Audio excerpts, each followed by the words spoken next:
Welcome to the Living Out podcast, helping people, churches and society talk about faith and sexuality.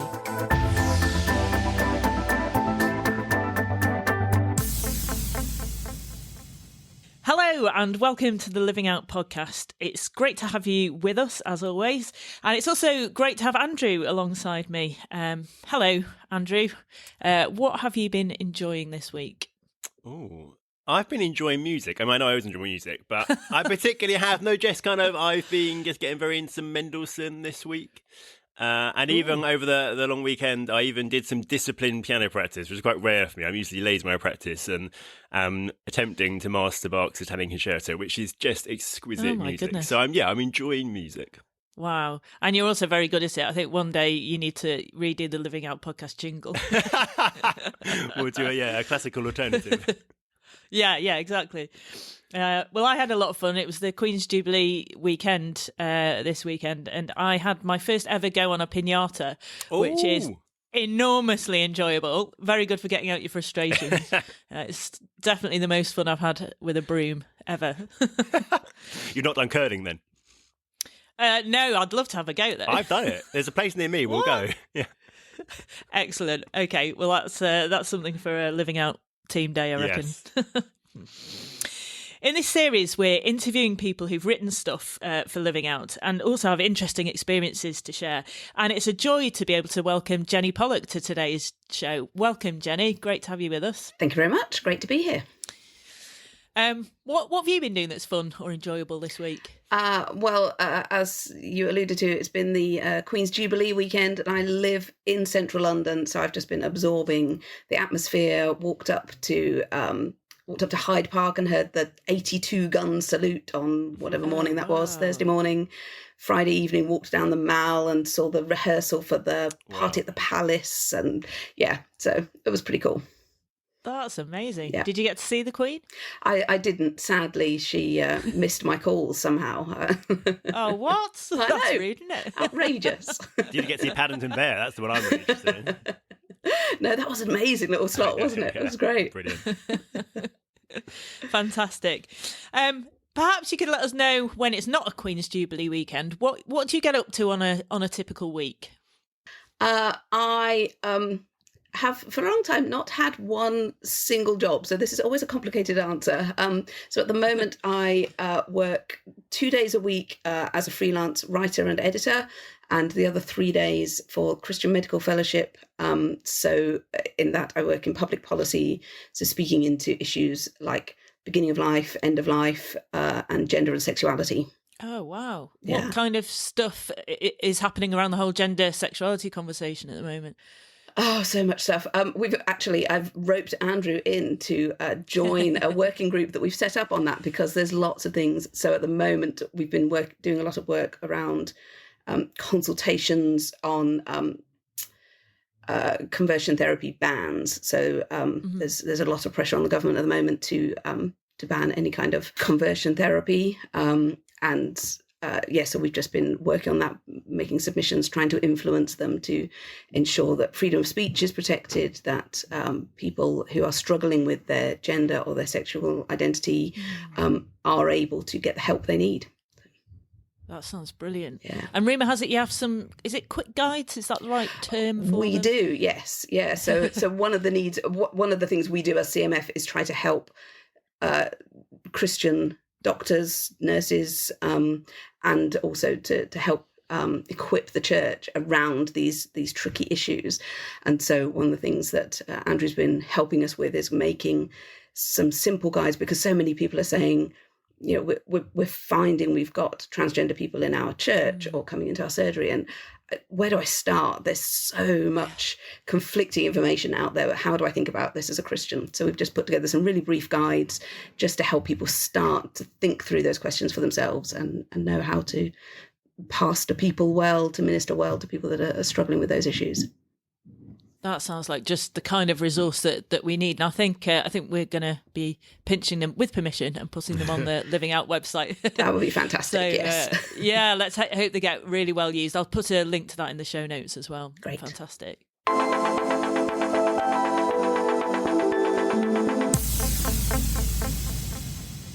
Jennie, you're the author of a book called If Only, Finding Contentment in the Face of Lack and Longing. Can you tell us a bit about what prompted you to write that book? Yeah, about, I don't know, 4 or 5 years ago, I realized I'd come to a point in my singleness. I was in my mid-40s at the time and had wanted to be married, as long as I can remember, always wanted to be married, always wanted to have children.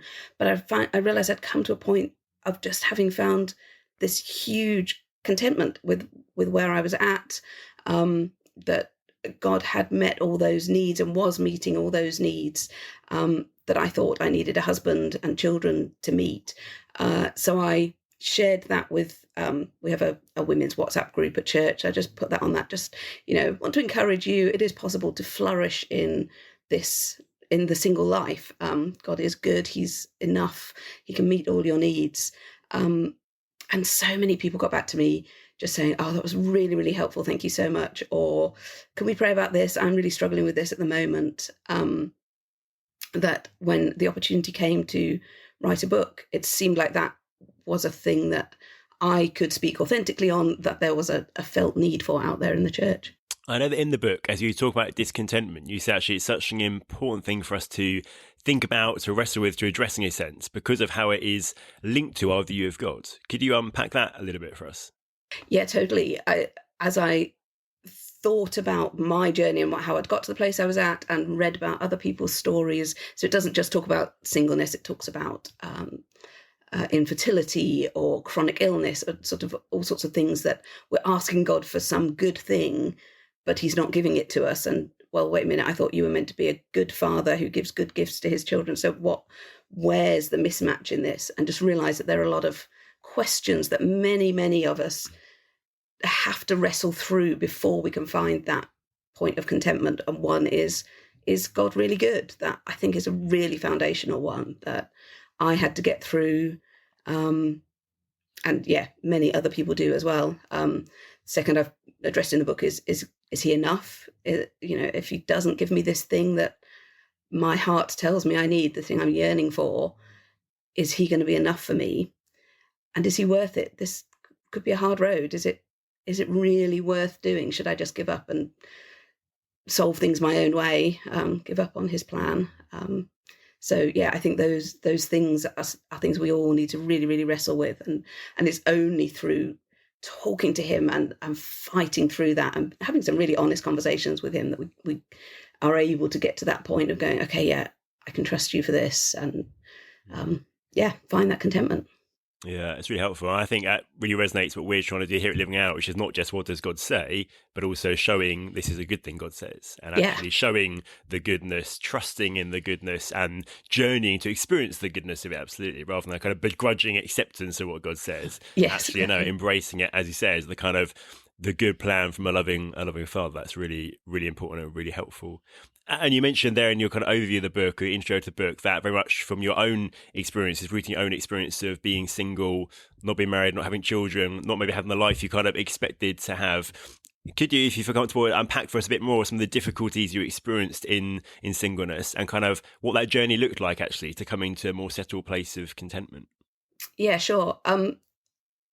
It was the difficulty was more an intellectual one more often than really an emotional one, that I felt like I'd been designed by God to be a wife and mother. Those were the things I loved to do. Good homemaking skills and love children, and I just felt like this is so obviously the plan. What has gone wrong? And so then there was a lot of wrestling with, is it my fault? Should I wear more makeup? Should I dress differently? Should I lose weight, get taller? I don't, just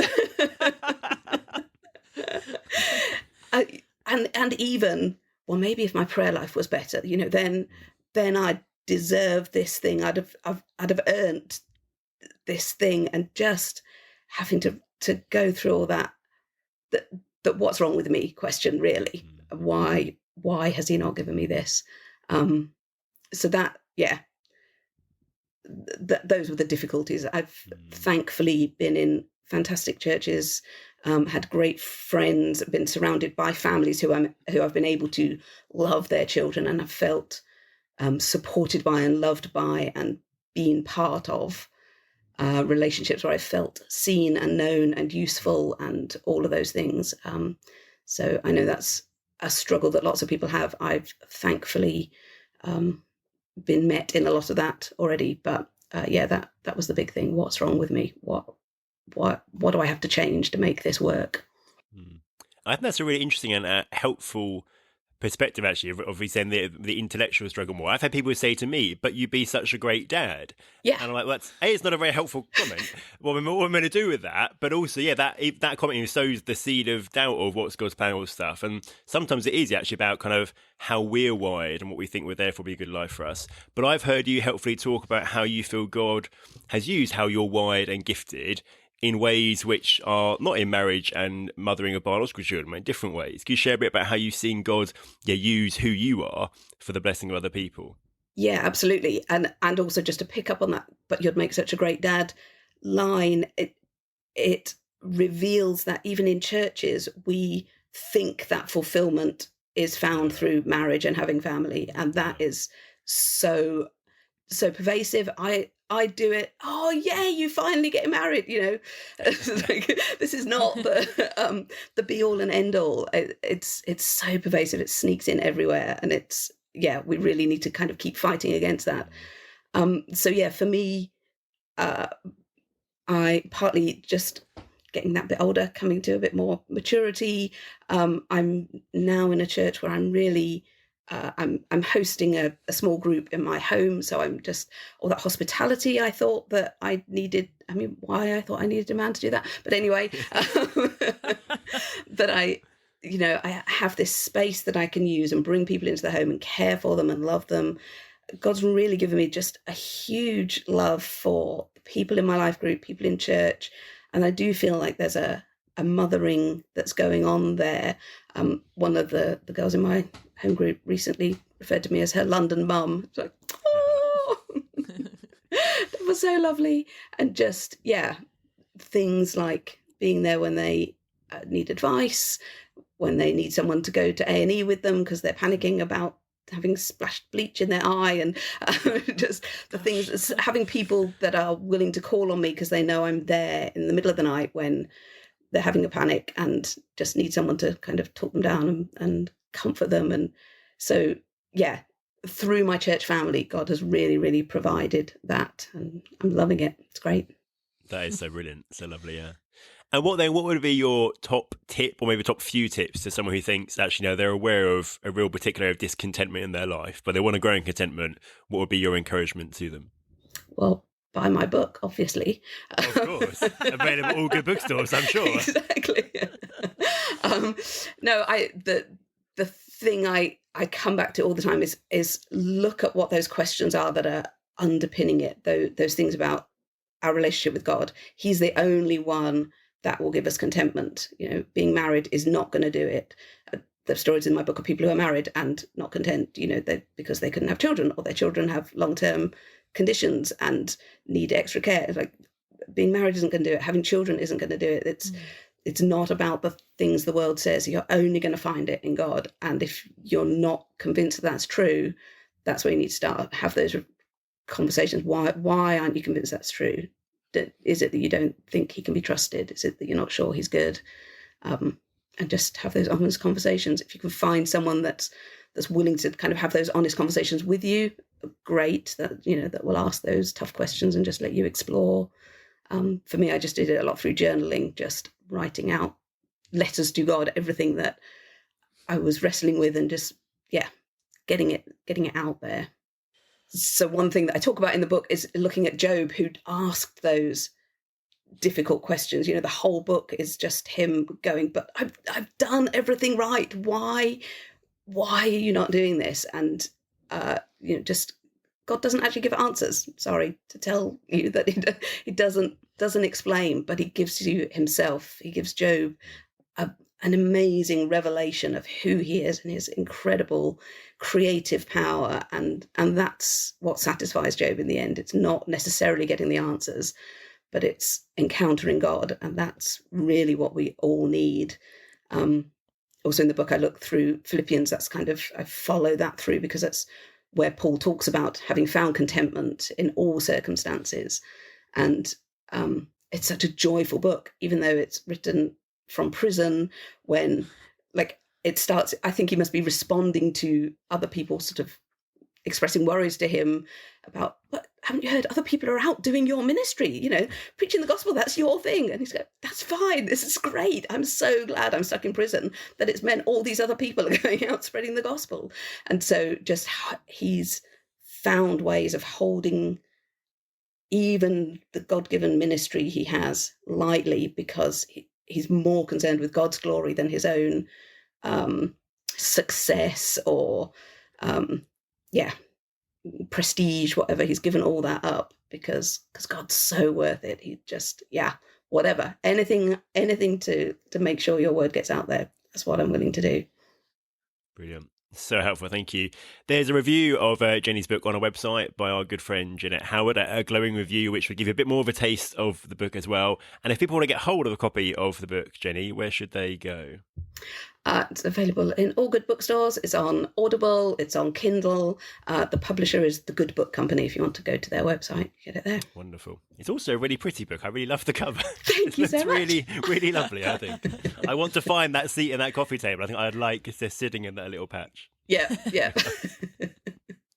Hi, Anne here with a plug for Ed's book, The Plausibility Problem, because obviously he's far too modest to do it himself. Anyway, it's one of the best books on helping the church teach and live out the goodness of biblical sexuality. He uncovers 9 missteps that the church has taken which make the biblical teaching on sexuality seem unreasonable, and he shows us how to correct them so that same-sex attracted Christians can enjoy life to the full in obedience to Christ. It's a great book and it's available in all good bookshops, and I'm sure if you ask him nicely he might even sign a copy for you. Anyway, on with the show. Welcome back. We're talking to Jennie Pollock, who's written a review on the Living Out website of a book called Divine Sex, A Compelling Vision for Christian Relationships in a Hypersexualized Age by Jonathan Grant. The book examines the cultural vision of sex and relationships to help leaders understand the ideology their congregations are immersed in. And I wonder, first of all, what you found most helpful about that exposition and critique of the culture. Yeah, thanks. I found it really, really helpful. The whole sort of first half of the book was just brilliant at digging into our consumerist culture and how that's trained us to be, the different things that are shaping people that are in our congregations, people that we're talking to. It's really helpful just to name things sometimes, so that you see things and go, oh, okay, yeah, that's it. And now I sort of have a hook to hang on. I've seen that experience in lots of people, and now I understand what it is and where it's coming from. I just thought that was really, really helpful. Just understanding the presuppositions people are coming with, and the powerful forces that are working to keep them addicted to pleasure and instant gratification. It was, really, really helpful. What do you think are some of the kind of prevailing cultural narratives around sexuality, identity, relationships, that kind of thing? A huge one is that particularly sex and relationships are both necessary and sufficient for your flourishing, that you have to be having exactly the kind of sex you want with whomever you want, whenever you want. This is the only route to happiness, and any unhappiness or negative consequences of that must be denied. They're probably your fault. You're not doing it right. Get out there and try again. And also you're probably not holding it lightly enough. So there's this weird dichotomy between, this is the most important thing, this is an absolutely essential thing about you, it's the only thing that will bring you fulfillment, but it's completely meaningless. It's going to have less effect on you than eating a cream cake. We know that we have to be wise and put boundaries on fatty foods and sugary things, but no, absolutely, sex and relationships and that, just go for it. The fewer boundaries, the better. And that's a big hurdle to overcome with people. Yeah, I think it is really helpful to be able to understand the cultural narrative and critique it. Otherwise, I think what can sometimes happen is, Christians and the biblical point of view are over here and the culture's over here, and we sort of talk past each other a lot, don't we? And I think sometimes it's drilling down to what is it that we're actually searching for, what is it that is affecting our ideology around relationships and things, and often it's a lot deeper down, isn't it, than just kind of what we see on the surface. And I guess you kind of alluded to earlier that the church isn't immune from this kind of thinking as well, that, you know, sort of idolatry of marriage and stuff has crept in there. I wondered, can you say a little bit more about that and what you think are the sort of dangerous things that Christians have adopted from the culture?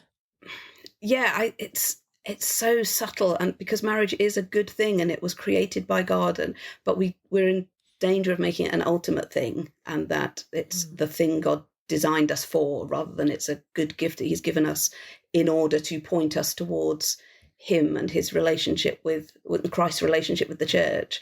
That we think that, I think a lot of the time we do think that if you're not married, there's something a bit wrong with you. And particularly we see that, I think, in a lot of leadership decisions, that you very rarely see unmarried leaders. And I think it's part of that assumption, that partly a true assumption, that marriage is a sanctifying thing. And, you know, the biblical things about, if a man can't lead his own household, how can he lead a church? Well, if he hasn't got biological children, how do you know if he's leading a household? We need to think through that, but we're in danger of saying, therefore, that means only married people can ever have any sort of responsibility because singles haven't made the grade somehow, maybe. So yeah, that's one. Leadership, I think, is one that we really need to watch ourselves, but also in our hopes for. So I think it was in Divine Sex. Yes, it was one of Jonathan Grant's suggestions for how singles can be a great ministry to the church, was they could set up speed dating groups with other churches to help singles find marriage partners. What? Where did that come from? I don't think that's my role in life, is to make sure everybody gets married as soon as possible. That's just doesn't seem the biblical vision to me, and we need to be refinding, re-understanding, re-articulating that there's a biblical vision for singleness is a really good thing. How do you think we can get better at not just articulating that, but living it out? Because it feels to me like, you know, as Christians, we should be living completely counterculturally, and, you know, at every level, what we do with our money, you know, how we work, but also how we conduct our sex lives and our relationships. And it seems like sometimes we just do a sort of slightly sanctified version of what the world's doing. But actually, you know, you read the Bible and you think, this is dynamite. This is completely different. So we don't want to be doing speed dating. So what can, you know, how can we be showing that it is really good news to everybody, single, married, gay, straight, that the biblical teaching is actually life-giving and amazing? Yeah, I think, so many places to go with that. Thinking about the money thing, a mutual friend of mine, Andrew's, Natalie Williams, has recently written a book called Invisible Divides that talks about class divide within the church, and how she, from a working class background, when she became a Christian, was pretty much discipled into middle classness as at least as much as Christianity, if not possibly more. And one of the things around that being money, you know, you really ought to be saving money, providing for yourself, making sure you're taken care of, buying your house. And that's absolutely opposite to what Jesus ever taught. And so things like that, where we can say, you know, because partly that resonates with me because it's a thing that I do still sometimes struggle with, because I was a missionary for 10 years. I've then done various different bits and pieces working for charities and being freelance. So I haven't got vast amounts of savings. So what happens when I'm no longer able to work and afford a central London rent? You know, what is my future going to look like? and being tempted to think the solution is to find a husband who's got a pension scheme, basically. That, you know, if only I was married, this would not be a problem. No, if only you're following Jesus, he's protected you this far. He's provided for you every single step of the way here. You are affording a London rent on a freelancing salary, or were for several years before I got the CMF job. You know, just following him, being all out for him, it changes everything, and it does need to affect all those things, as you said. So one practical answer to that is, at the moment, my current housing situation is a bit up in the air. I'm looking for other solutions, and one of my housemates and I are considering buying somewhere together that we can have as a sort of, not really a community house. We don't want to kind of go all overboard and everybody has to eat together every night and, you know, things like that. But just there are other models. You don't have to be married to be a homeowner. You don't just, and homeowning may not be the thing. We might just rent together still. You know, there's an idolatry, I think, sometimes around property. You know, I would feel safer if I owned a home. Well, I'm meant to feel safer in God's will. You know, I very much relate to the whole singleness sometimes being a struggle because you feel like you're on your own and you don't have that security. And I mean, I sometimes think about, what about when I'm elderly and I need looking after? I don't have children, you know, who's going to look after me? Yeah. And then I remember that actually I have loads of children because I'm part of the family of God, you know, yeah. And I belong to my brothers and sisters in Christ. And, you know, God has put lots of people in my life to look after me. And, you know, he does tell me pretty clearly not to worry about things as well. So it's fairly freeing, isn't it? But like you say as well, I love the idea of, you know, modelling different ways of doing community and doing proper friendship as well. You know, it isn't just, you know, sexual intimacy on one end or singleness and isolation and loneliness on the other. There's a whole range of stuff in between. So, it's wonderful to hear you talk like that. Yeah, just moving on to another part of the book. I guess a lot of people do find singleness really difficult. Often people are lonely and desperately trying to be faithful, but really struggling. And I guess the end part of the book is about trying to help people see that God's design for relationships are an adventure worth pursuing. Did you find that helpful, and how would you sort of counsel somebody to say, you know, keep with it, it is worth it? Yeah, I found this by far the weaker part of the book, perhaps partly because that was what I was most hoping for from it. I mean, its subtitle is A Compelling Vision for Christian Relationships in a Hypersexualized Age. And I felt as though the author talked a lot about how hard it is to build deep relationships, and in the context of trying to say it is good, but it's going to be challenging. But I just felt as though I was left much more with the sense that this is hard than the vision than stories of people who have lived together with a bunch of other single people and found family, found people who have got elderly, and discovered that those people whose lives they've been building into over the years are giving back to them and are taking care of them in their old age. Just the plausibility that this can work and it really can be joyful. I felt like this book didn't give what I was looking for in that.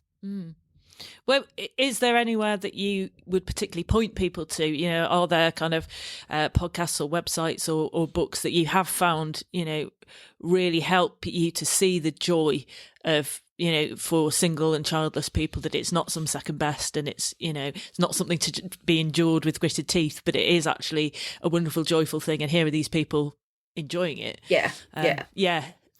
I mean, if I wasn't speaking to you, I'd say there's this great website called Living Out. They've got these brilliant videos. You can come again. No, I really think what you guys are doing is so important in that. I think that is a huge gap in the market that you're doing a brilliant job of filling, just telling those stories. I've watched some of the videos, read some of the testimonies, just, people saying, I expected church to be a place where I'd feel really awkward and feel rejected, but I walked in and it's like coming into family. It's like being home. I've got hundreds of brothers and sisters around me supporting me on my walk. That's great. It's brilliant stuff. So keep up the good work. Thank you. We will. And therefore also lots of the other resources that you've got advertised on the website. So I won't bother listing all of those. But one I found particularly helpful was Born Again This Way by Rachel Gilson. She, I think, does a really good job of just painting those pictures of what flourishing non-sexual relationships can look like. That's a really good one.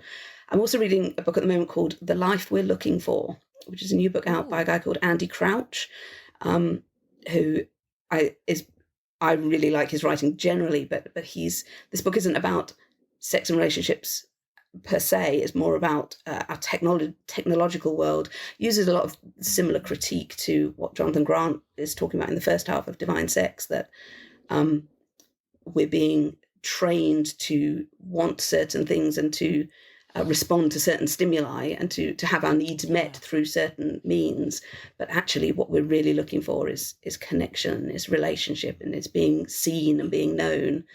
And so he's not a technophobe. He loves technology, but he loves using it well to enhance what we need, like Zoom has been, just ways of keeping relationships going through pandemic, that enabling people to connect, enabling us to have this conversation, which we'd never have had before Zoom was invented. That, we can use technology to enhance our lives and our relationships. And he just pulls together so many threads of different things that I've been reading about and thinking about for so many years. I'm really loving it.